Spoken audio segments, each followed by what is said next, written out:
Our wedding was like a scene straight out of a fairy tale. Under a vast canopy of twinkling lights, Jack and I stood hand in hand, our hearts pounding with love and anticipation. The venue was beautifully decorated, with pastel flowers and the sweet scent of roses filling the air. Our family and friends looked on with joy, their smiles reflecting our own. "Dearly beloved," the officiant began, his voice resonating throughout the hall. "We are gathered here today to witness and celebrate the union of Amelia and Jack." As he spoke about love, commitment, and the journey ahead, Jack's grip on my hand tightened. He glanced down at me, his blue eyes brimming with tears of joy. "Amelia," he whispered, just loud enough for me to hear over the soft background music, "you are my dream come true." I felt a lump in my throat and blinked back tears. "And you are mine," I whispered back, squeezing his hand in reassurance. Our vows were heartfelt, each word carrying the weight of our commitment. "I vow to always love, honor, and cherish you," I said, gazing into Jack's eyes, "through all the ups and downs, for better or for worse." Jack, ever the romantic, smiled warmly. "Amelia, I promise to stand by your side, to be your rock, your partner in every adventure, and to love you more with each passing day." The moment we were pronounced husband and wife felt surreal. The applause, the joyous laughter, the clinking of glasses, it all blended into a harmonious background as we shared our first kiss as a married couple. The reception was a whirlwind of emotions. From our first dance to the touching speeches given by our closest friends and family, every moment was a testament to the love and bond we shared. Here's to Amelia and Jack.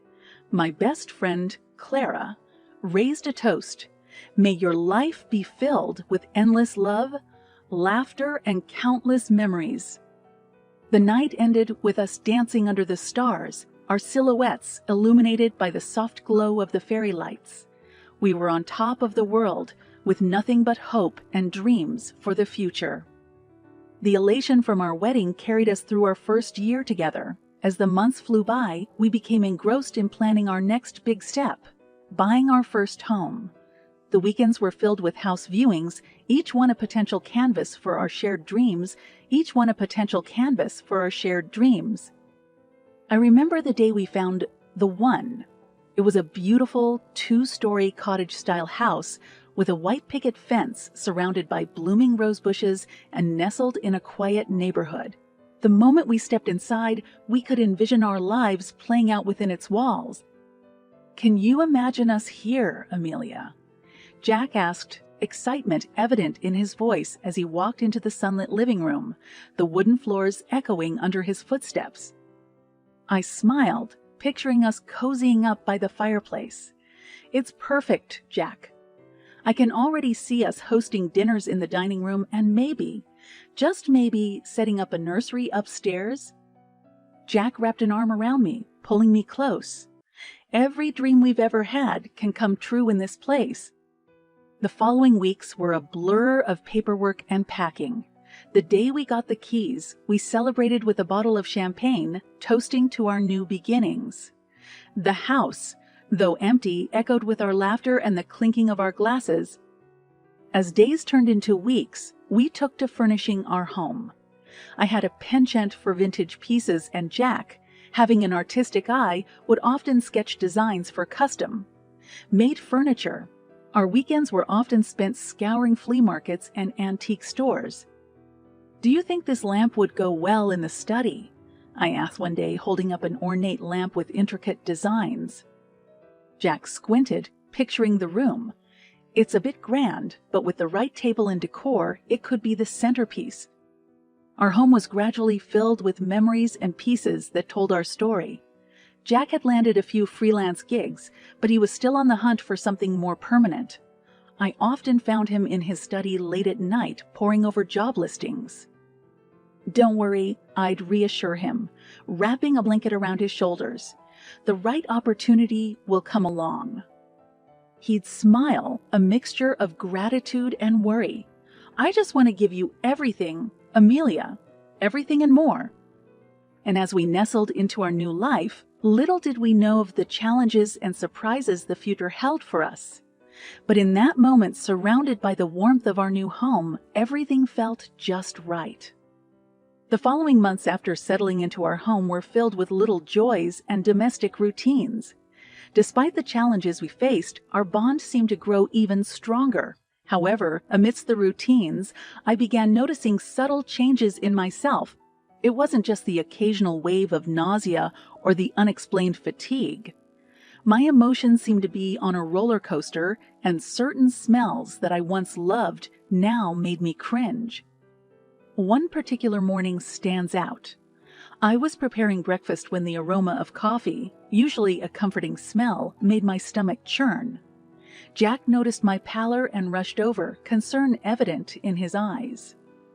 "Amelia, what's wrong?" I'm not sure," I admitted. "I've been feeling strange for a while now."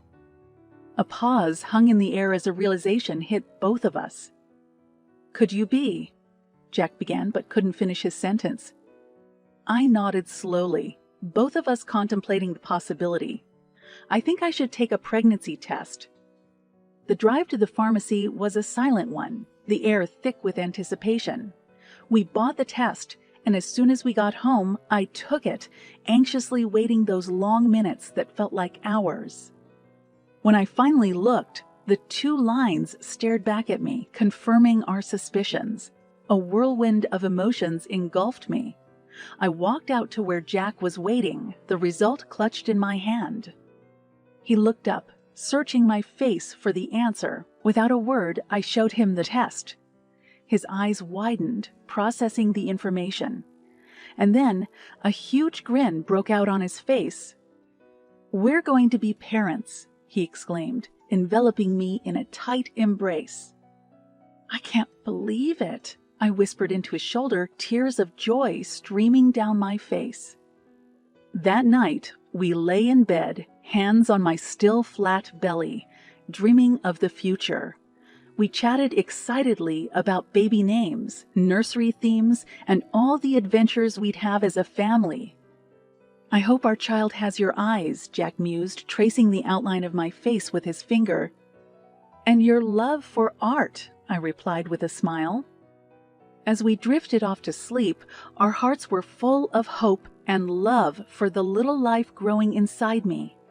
Little did we know the roller coaster of emotions we'd soon embark on, but in that moment, the world felt perfect. The initial joy of discovering our impending parenthood was soon accompanied by the challenges that came with it. As my belly began to swell, so did the demands of everyday life. Our cozy home, once a haven, began showing signs of disarray. Clothes were left unwashed, dishes piled high in the sink, and dust settled on surfaces. While my job remained a source of stability, Jack's ongoing search for steady employment became a growing concern. One evening, after a particularly grueling day at work, I came home to find the living room in chaos. Magazines strewn around, an unwashed coffee mug from the morning, and Jack engrossed in his laptop. "Jack," I began, trying to keep the weariness from my voice, "could you maybe tidy up a bit? I'm really tired and it's getting harder for me." He looked up, a touch of irritation in his eyes. "I've been searching for jobs all day, Amelia. It's not like I'm lazing around." "I understand," I replied softly, "but we're in this together. The housework shouldn't fall on one person." Days turned into weeks, and the pattern persisted. One morning I found myself on my hands and knees, attempting to clean up a spill, the weight of my belly making the task almost impossible. Clara, my best friend, happened to visit that day and found me struggling. "Amelia, what are you doing? Where's Jack?" she exclaimed, rushing over to help me up. "In his study, I guess," I murmured, tears of frustration threatening to fall. Clara, always the protective one, knocked on Jack's study door. "Jack, you need to step up. Amelia can't do everything." Jack's response was curt. "I'm trying, okay? It's not easy for me either." This growing tension between us was palpable. Conversations that used to flow effortlessly now felt forced. Our once joyful anticipation for the baby was overshadowed by a looming cloud of discontent. One evening, as I was folding laundry, Jack walked in. I took a deep breath, deciding to address the elephant in the room. "We need to talk, Jack. This isn't working." He sighed, running a hand through his hair. "I know, Amelia. I'm sorry. It's just, everything feels so overwhelming." "I'm overwhelmed too," I responded, my voice breaking. "But we need to face this together, for our sake and for our babies." Jack nodded slowly, the weight of our situation finally sinking in. "We'll figure it out," he murmured, pulling me into a hug. But as days turned into weeks, the strain between us continued, setting the stage for events neither of us could have anticipated. My pregnancy progressed, and the weight of our unresolved issues pressed down on us. The house became emblematic of the chaos in our lives. Despite our talks and attempts at reconciliation, Jack's lack of involvement around the house deepened my feelings of isolation and resentment. 9 months pregnant, the physical strain was almost unbearable. I had swollen feet, backaches, and a constant feeling of exhaustion. On one of those particularly tiring days, I decided to take a break from the endless cycle of chores. I was lying on the couch, hoping to catch a short nap, when Jack stormed into the room, a scowl etched on his face. He held up a plate from breakfast, now crusted with dried food. "This is disgusting, Amelia. How hard is it to clean up after yourself?" he spat out. I looked up at him, disbelief clouding my vision. I'm carrying our child, Jack. I'm exhausted. I can't be expected to do everything. "You always have an excuse, don't you?" he shot back, his voice cold. Tears welled in my eyes as the weight of months of strain and fatigue crashed down on me. "I'm doing my best, Jack, but I can't do it all. You need to help." He scoffed. "You act like you're the only one who's tired. You're always resting, always lying down. You don't even know how to maintain our home properly." I could feel my blood boiling. "I'm at my limit, Jack. I can't take this anymore." Jack's face darkened. "Maybe I made a mistake thinking you could handle this. Maybe I'd be better off without you. If you won't clean, then maybe we should just divorce." My heart raced. "Is that what you want, Jack?" I whispered, tears streaming down my face. Before I could react, he stepped closer, anger evident in his stance. What happened next would change our lives forever, and the world as I knew it would shatter in an instant. It was the breaking point of our relationship, a moment that would redefine our futures. And as the dust settled, I found myself facing a reality I had never imagined. The pain was immediate, a sharp and intense sensation that left me gasping for breath.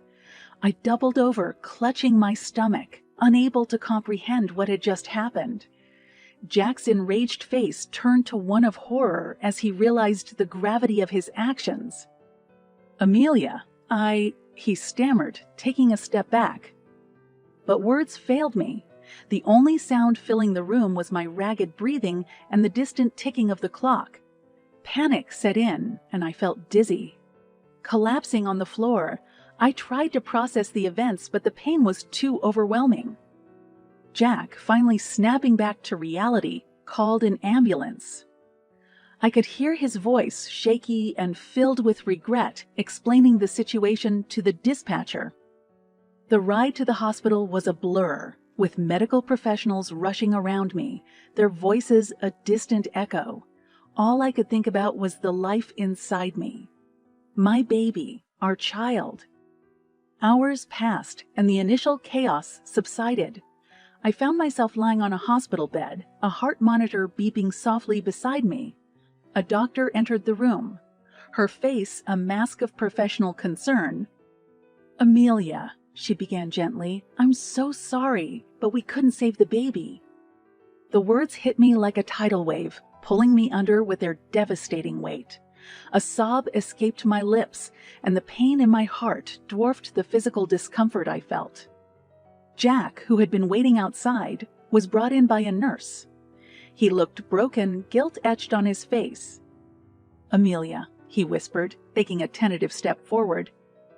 "Don't," I managed to say, holding up a hand.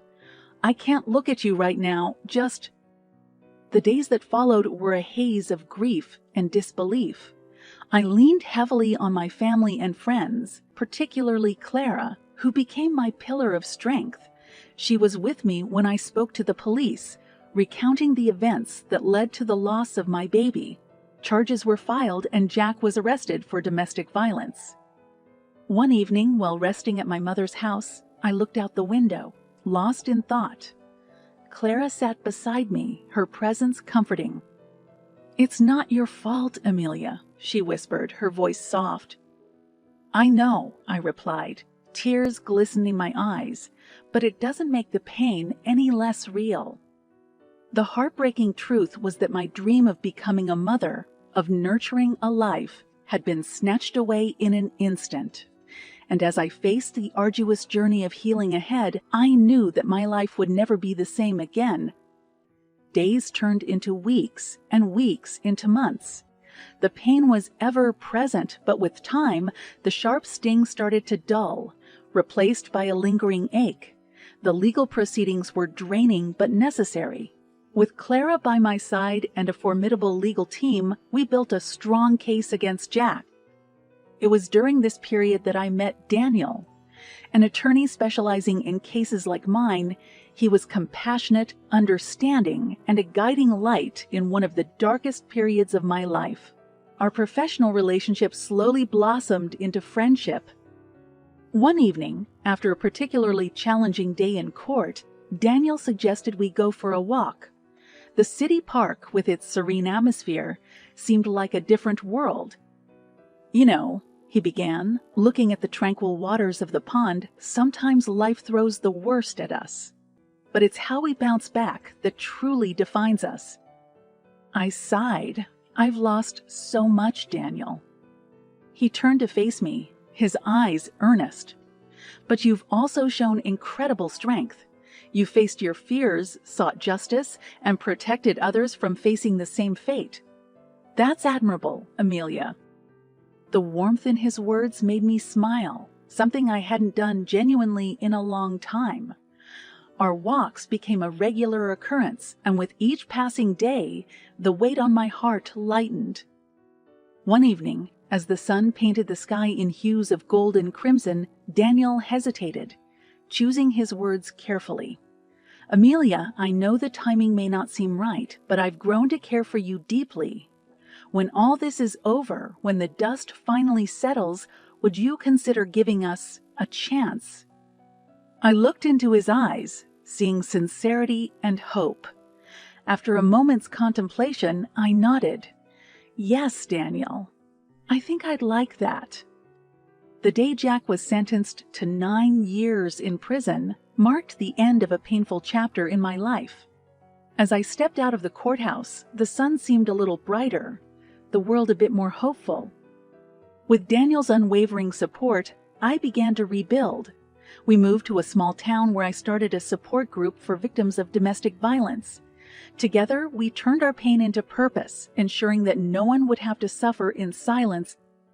Although the memory of my unborn child always lingered, with time, acceptance, and healing prevailed. I found love and purpose in a world that had once seemed so bleak. And in this newfound strength, I discovered that life, no matter how broken, could always start